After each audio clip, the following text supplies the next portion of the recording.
First of all, I would like to thank all those who have made it possible for me to come to this summit, and being here, I think I represent the dissident movement of Cuba and the many dissidents and prisoners of conscience which are in the prisons of Cuba, and this shows the intolerance of my country, where people are being imprisoned simply because of what they think.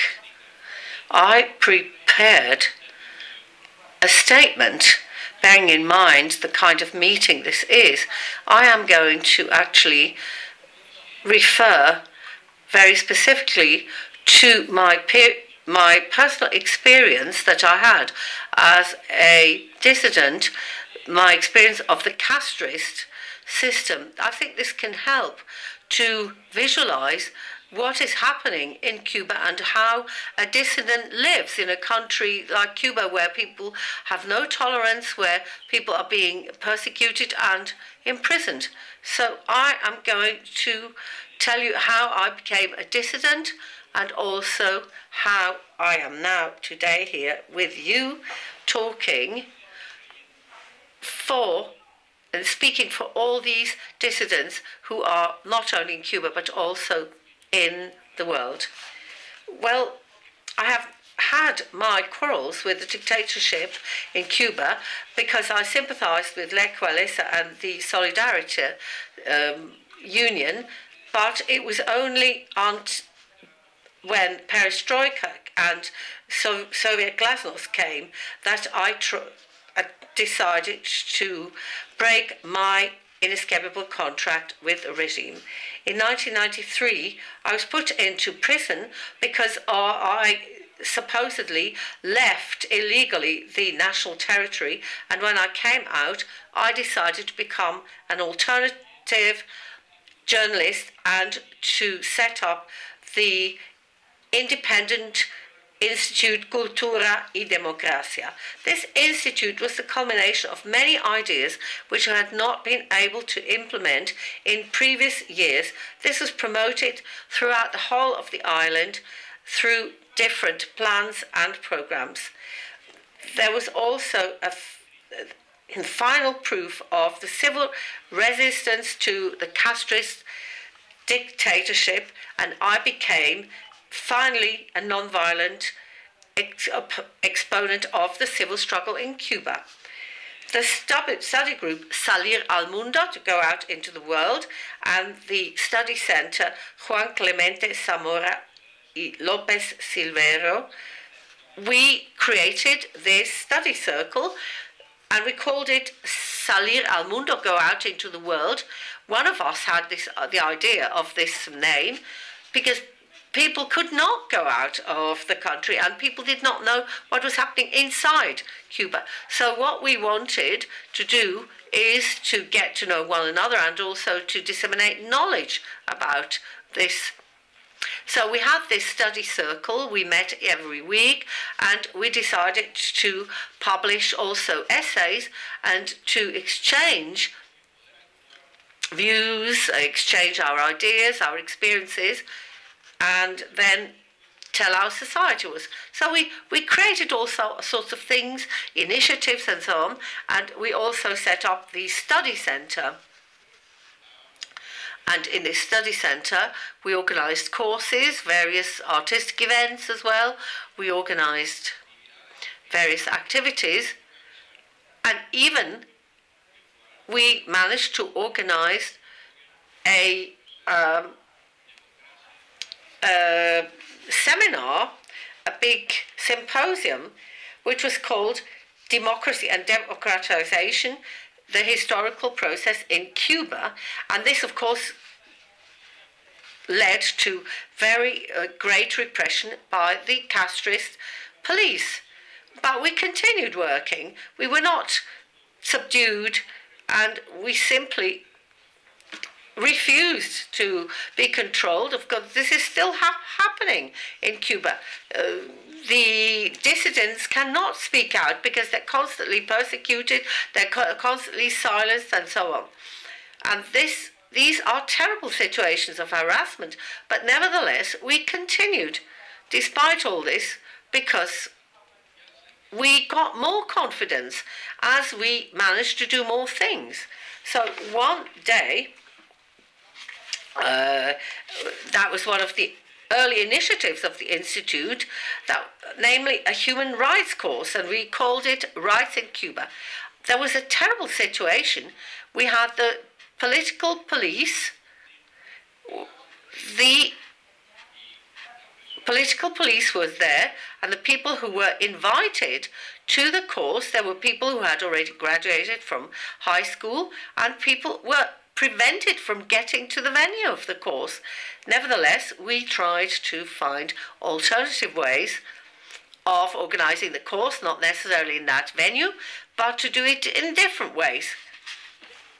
And so we organised the course in not a centralised fashion, in a more decentralised fashion, and we did have a graduation day.